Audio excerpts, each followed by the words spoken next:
Le Togo sera devant les Nations Unies pour son examen périodique universel, EPU, en 2022. Et pour favoriser une meilleure participation des organisations de la société civile à l'EPU, le collectif des associations contre l'impunité au Togo, CACIT, a initié des consultations au cours desquelles plusieurs rapports matrices ont été produits. Quelle est l'importance de ces consultations? Que pourrait-on attendre de la participation du pays? Et comment le pays prépare son EPU? Ghislain Niaku, directeur exécutif du CACIT, répond à toutes ces questions dans cet entretien. Lisez plutôt. Gapola, le troisième cycle de l'examen périodique universel, EPU, est lancé depuis quelques mois au Togo.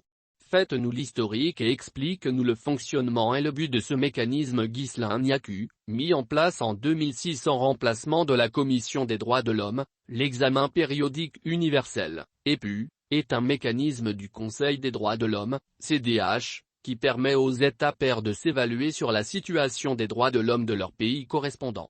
Par ce mécanisme, la situation des droits de l'homme de tous les pays membres de l'ONU est examinée tous les 5 ans. 42 États sont examinés par année lors de 3 sessions de l'EPU de 14 pays chacune. Ces sessions se tiennent généralement en janvier/février, avril/mai et octobre/novembre. Le résultat de chaque examen est un document final listant les recommandations faites à l'État examiné qu'il devra mettre en œuvre avant l'examen suivant. Ce mécanisme a pour but d'examiner, d'évaluer et de contribuer à l'améliorer la situation des droits de l'homme dans chacun des 193 États membres de l'ONU. Le CACIT et ses partenaires ont organisé une consultation nationale en avril et un atelier de validation en juillet 2021 dans le cadre de l'EPU. Pouvez-vous nous en dire davantage sur ces activités? En janvier 2022, l'EPU sera à son 3e cycle au cours duquel le Togo sera évalué par ses pairs. En vue d'assurer que les États mettent bien en œuvre les observations finales de l'EPU avant le prochain, les ONG s'engagent pour faire connaître les défis liés aux droits de l'homme sur lesquels leur État doit se focaliser et d'assister l'État dans la mise en œuvre des recommandations. C'est dans cette lancée que le CACIT avec l'appui financier de UPRINFO a organisé du 28 au 30 avril 2021 à Lomé, en collaboration avec le CCPR Centre, une consultation nationale avec les acteurs de la société civile pour l'élaboration de rapports alternatifs dans le cadre du 3e cycle de l'EPU prévu pour janvier 2022. Cet atelier auquel a été associée la Commission nationale des droits de l'homme, a réuni 55 acteurs de la société civile, associations, ONG, médias et syndicats, venus de Lomé et de toutes les régions du pays. L'objectif de cet atelier était de renforcer la contribution de la société civile togolaise au processus d'EPU tout en fournissant des informations détaillées aux participants sur ce qu'est le mécanisme de l'EPU, de les doter des outils nécessaires pour rédiger et soumettre des rapports alternatifs. Ensuite, à la fin de l'élaboration de ces rapports, un atelier de validation fut organisé le 7 juillet 2021 toujours à Lomé afin de faire des amendements nécessaires pour la validation et le renforcement de la visibilité sur le processus d'EPU. Cet atelier de validation a vu la participation des organisations de la société civile qui se sont impliquées dans l'élaboration desdits rapports ainsi que les acteurs étatiques, en collaboration avec UPRINFO, le CCPR Centre et l'OMCT l'appui financier de Pain pour le monde et de la francophonie. Pour le présent cycle, au total 9 rapports ont été produits.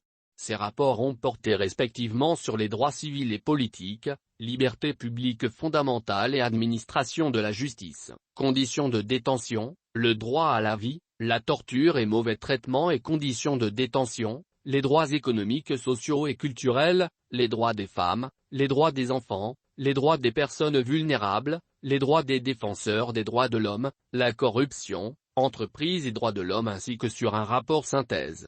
Une matrice évaluant l'ensemble des recommandations a aussi été produite. Après l'atelier de validation, vous avez produit plusieurs rapports thématiques. Quels sont les points forts de cet atelier de validation? Les points forts que nous pouvons retenir sont divers.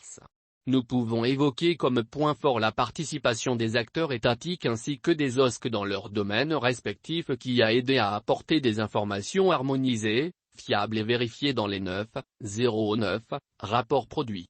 Il faut aussi noter la prise en compte de tous les droits de l'homme, y compris les droits environnementaux, et la corruption qui sape la réalisation des droits de l'homme à travers le rapport corruption, entreprises et droits de l'homme. Quelles sont les recommandations prioritaires que vous voulez bien voir transparaître dans le rapport final après l'EPU? Dans le cadre du processus d'EPU, 9.09 rapports ont été élaborés et validés tels que précités. Dans ces rapports, plusieurs recommandations ont été formulées pour chaque thématique. Tout est prioritaire, mais pour les recommandations les plus urgentes nous pouvons entre autres mettre l'accent sur les recommandations qui concernent les conditions de détention, l'atteinte au droit à la vie, les enquêtes et la lutte contre l'impunité, les mesures pour prévenir les actes de torture ou des mauvais traitements cruels, inhumains ou dégradants, l'adoption du code de procédure pénale, l'effectivité de la loi portant sur l'aide juridictionnelle, la ratification par l'État du protocole facultatif au pacte international relatif au DESC et le renforcement des structures éducatives et sanitaires. Nous pouvons également évoquer les recommandations sur la protection des défenseurs des droits de l'homme, en prenant en compte les spécificités liées à la protection des femmes défenseurs des droits de l'homme, l'actualisation de la loi N-2005-009 relative au trafic d'enfants au Togo en intégrant le volet cybercriminalité, et le renforcement des stratégies de lutte contre les mutilations génitales féminines et de suivi psychomédical et social des victimes au Togo.